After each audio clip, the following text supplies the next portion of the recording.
Current account in a bank for international trade. Opening a business current account is the first and most essential financial step after completing pre-regulatory measures. This account allows you to handle business-related transactions and receive or send payments linked to international trade.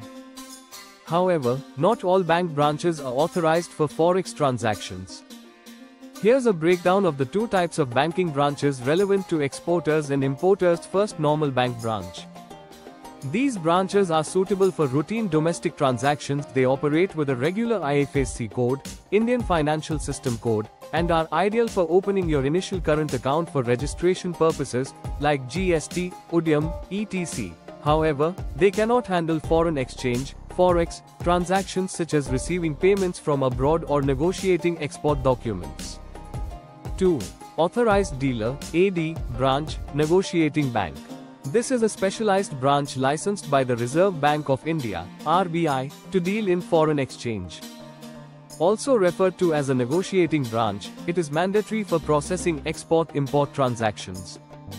An AD branch is equipped with IFSC code for domestic electronic payments also.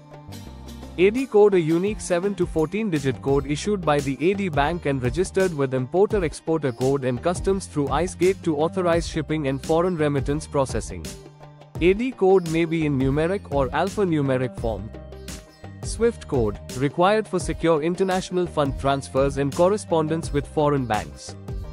It is sincerely advised to open current account in AD branch for smooth operations in international trade. In summary, you may open a current account in any normal branch for domestic compliance registrations.